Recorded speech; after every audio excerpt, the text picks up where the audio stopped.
No, Of course, I just have right? a phobia of Steve Kerr's son. American schools are known for a lot of... That's Steve Kerr's son's name. Steve Kerr. Why did you name your son that? Why'd you name him Nick? Shout out to my mans. Who requested this? Ultra Player. You know what I'm saying? Said Holla react to degeneracy. I think this is like the second or third time I heard about degeneracy in my chat, so we got to check it out. All right. And this is talking about some school drills. Listen, I ain't gonna lie. They had that one drill where you lock down for the active shooter. That happened to me in elementary school. I ain't gonna cap.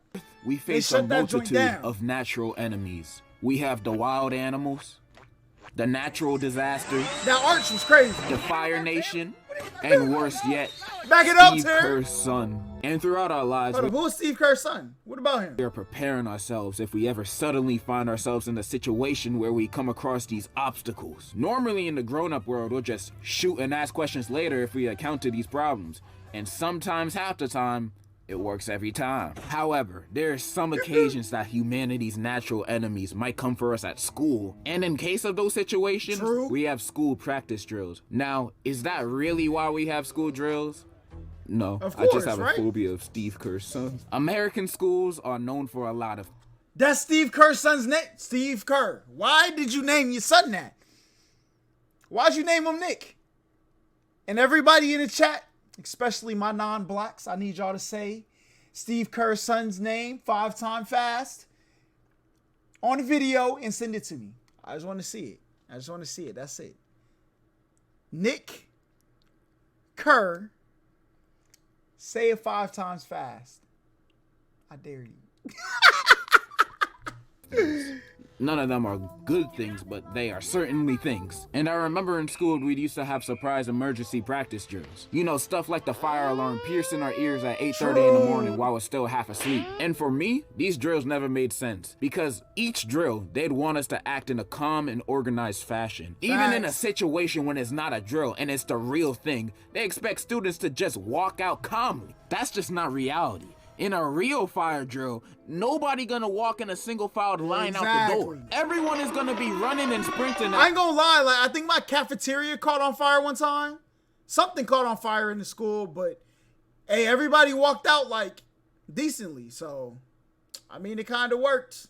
All right, shoving everything and everyone out their way. That's what's really gonna happen. Nobody's gonna be calm and collective. Everybody's gonna be running out of there because they don't want to burn to death. Now, this also might not be the safest way to do it, because in a perfect world, we're all running as fast as possible, but we're all running in sync. You know, nobody getting trampled or injured, no casualties. We'll all get out. It's not Astro World, all right? We gon' bad too soon.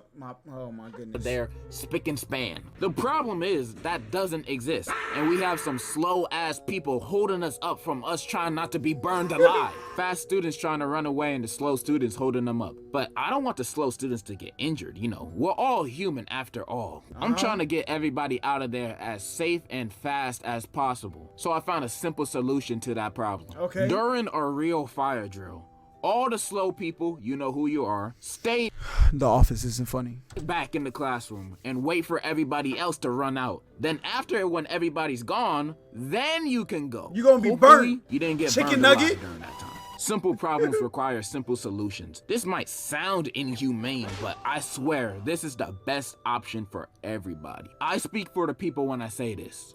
We don't want slow niggas walking 2 kilometers an hour while we're trying to sprint out a burning building. We will push you out the way and run you over. No joke. There's literally no time to waste. You walking around slow is gonna kill the both of us. And not gonna lie, I'd rather you die than me. So get the hell out the way! Leaving them behind in the classroom is the best option. That's how fire drills at school should be done. Not this single file line stuff. They will be safe, I promise you. We will leave them with a water bottle just in case. But you know what's worse than what are how they schools supposed to do with fire drills? How schools do lockdown drills. I don't know if they do this in other countries, because y'all don't really gotta worry about this happening like us Americans do. But lockdown drills are basically drills preparing us for just in case a dude come in school trying to play real life Call of Duty. And during these practice drills, they had us turn off the lights in the classroom, lock the door, and had us all hide in the same corner of the room, staying quiet. And when I say quiet, I mean quietly talking. People like to talk. And yeah, that's basically what we have to do during lockdown drills. Now, do you see why this is dumb? We're supposed to do this if the Joker comes in the building. Every student in the classroom is basically in one place, just hoping that he doesn't come in. This don't leave students safe. This leaves students vulnerable. Just cause you turn off the lights and lock the door doesn't mean he thinks nobody's in there. Bitch, he was in there with us doing the practice drills. He knows what's up. And me personally, I'm not sitting. But see, like when it happened at my school, I think it was like it happened twice actually. Once in elementary school, once in high school. In elementary, I know if anybody's here watching from Not America, y'all like, yo, people is really running in your school with the swimmy. True, it happens. All right. Was in 3rd grade. It was an adult, and in 9th grade, it was a kid. So the kid knew the lockdown, you know what I'm saying? But the adult, he wasn't in there with us, okay? In there waiting to die. Soon as I hear a for real lockdown drill and I start hearing, I'ma grab the nearest chair and bust the window open, then jumping out, then running as fast as humanly possible. What you think I'm gonna do? Just sit there and play hide and seek with him? No! But there's complications to this too. What if the classroom don't have any windows? True. Or you're in a classroom in the basement? Well, sorry to say this, but you might be screwed, and I'm not gonna hold you. Really, the best thing I can recommend in that situation is running zigzags, bro. Running zigzags. He's gonna miss. However, I have a plan for how lockdown drills should be done. Okay. Now, we can't have everybody running outside the classroom where the is at. That's just not smart. So we gotta have an escape plan with 0 casualties. Here's the plan. On the loudspeaker on a normal day at school, the announcer will be talking about a special assembly, saying, "Good morning, students. May I please have all the Ethans, Connors, Zachs, Hunters, really all white boys that are wearing DC shoes, please head to the auditorium for a special assembly. There will be complimentary Monster Energy drinks, mayonnaise, and Christian Bale and Ben Sharpio will be special guest speakers. Ben Head there Sharpio. as soon as possible.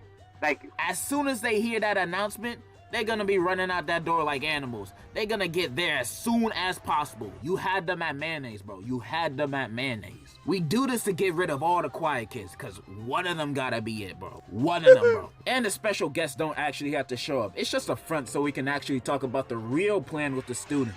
Okay, so the plan is this. We all jumping out the window, not hiding in the classroom. We all leaving. After that, outside of every classroom is a secret passageway. And this secret passageway is gonna look like a big wardrobe closet. To Narnia. It's normal, right? It's supposed to be misleading, because it really leads to a secret basement under the school that only we know about. And in that basement, there will be bulletproof armor for all the students and weapons of mass destruction. This is literally the safest place for these students to be. And bam! It's that easy. Now let's say hypothetically, you call all the Ethan Connors and all of that, you know what I'm saying? Then you got, you know what I'm saying, I can't think of a name of like a mixed child, right? You know what I'm saying? But whatever that name may be, they stay in the class, and his brother, his half-brother, was Ethan, and they planned it together. And what if he tell him where the secret passage is? So when they're ready, all right, Ethan's gonna go down to where his half-brother told him everybody was gonna go, and he's sitting down there waiting with all the weapons. Then what? Then what? Come on now, you gotta think ahead, bro. Just made a drill that's infinitely better than what students do now. Tell me I'm wrong. Then after we done going over the real drill, we call all the quiet kid students back from the assembly. True. Then they What if the arrive at info class. leaks? Come then on we're now. gonna go over the fake practice drill, which is the real practice drill that people go over today. I just solved American school's biggest problem in like a few minutes. And now a common question might be, well, where we're gonna get the money for weapons of mass destruction and body armor for all the students? And I'm glad you asked that question. And here's my answer. I don't know. There were also tornado drills. I didn't really do this in school because there's really no tornadoes where I live. But the few times we did it, I didn't really understand it as a kid because we'd have to go in the hallways and go on the walls and duck And I thought, what is the tornado gonna do? Jump over us if we all duck it on the wall? Like, what is this? Now that I'm older, I can understand if you don't got a basement, this is probably the best option to protect yourself from a tornado. Away from windows, what else can you really do? Run? You're gonna try to run away from it and you're gonna end up in the land of the Wizard of Oz. But school tornado practice drills is overall done right. Congratulations, you've done one thing right. Now, Yes, I sir. should become a principal and run a school. Based on my ideas on how to run school drills, my school about to be the safest school in America. Yes, Unlike sir. these other schools teaching fake fundamentals of safety, my school is gonna teach the real fundamentals of life and safety. How to do the bat wing with your nuts. Yo, this man needs to be arrested for the advice he be giving out. Pack that man up. You're finished. Degen Ohio Tech, grades K to 12. I'm gonna open that school and have the motherfucking Incredibles and Baki's dad as security. This is gonna be the safest school. Baki dad gonna start fighting the kids. Baki dad tried to put his own son in the... Yujiro put Baki in a blender, all right? You think he about to protect these kids? He gonna have them in there fighting to the death. And then whoever win, he gonna fight them. L school, all right? L school. Yeah, that's pretty much all I wanted to say. I just had a random thought about saving the schools of America by actually proposing good school drills. And in conclusion, any school that's missing a principal, hit me up. Yeah, come on now. Hey, the fact that you put this lesson plan for the drill out on a public platform, I would like to say, it's not going to work now. Because when Ethan gets called to the front, he's going to say, let me not go. Let me stay here. He's going to bug somebody's, put his phone voice memo on, put it in somebody's book bag, and he going to listen out. And then he's going to trigger the warning and be sitting down there with weapons and mass instructions. And it's going to be GG to the whole student body and staff. They're going to be out of here. It's going to be your fault.